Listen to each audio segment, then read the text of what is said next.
सत्यवादी परम पूज्य सतगुरु रामपाल जी महाराज जी के चरणों में दास का कोटि कोटि दंडवत प्रणाम।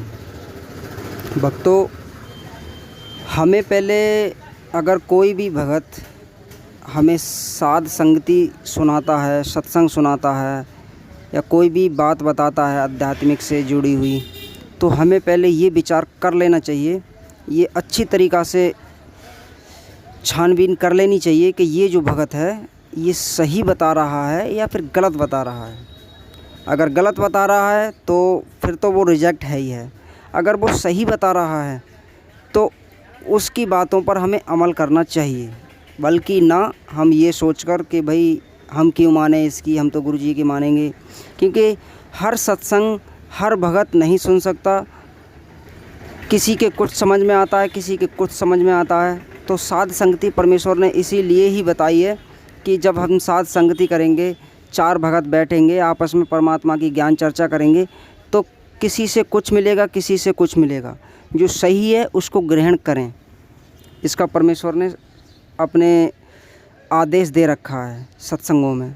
देखो भक्तों, सत्संग आदेश दो तरीक़ा के होते हैं परमेश्वर के। एक होता है जुबानी आदेश, जो परमेश्वर अपने मुख कमल से जुबानी यानी बिल्कुल आमने सामने देते हैं। और एक आदेश होता है परमेश्वर का सत्संग रूपी आदेश। इन दोनों में जो सत्संग रूपी आदेश है वो ही चलता है। जुबानी आदेश तो जब परमेश्वर जब तक हमारे पास हैं शरीर रूप में, जब तक ही जुबानी आदेश परमेश्वर देंगे।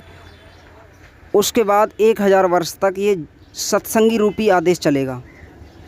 तो इस चीज़ को पहले से ही हमें आधार बनाना पड़ेगा, सत्संगी रूपी जो है आदेशों का। तो ये सुने एक परमेश्वर का आदेश। अब पुण्यात्माओं, एक एक पॉइंट पे बहुत गहराई सोचना है। अब कोई भक्त ज्ञान सुना रहा है, बहुत अच्छी बात है, उसके द्वारा सुने ज्ञान पर अमल करे और उससे कहे भाई मुझे भी गुरुदेव के पास ले चलो, मेरा कल्याण करा दो। और आपने नाम ले रखा है और फिर कोई चर्चा चलती है, ऐसी कोई बात नहीं, फिर भी सुनो।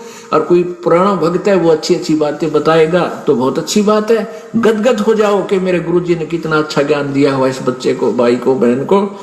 और ये सब गुरुजी का ही दिया हुआ ज्ञान है, इसका नहीं है।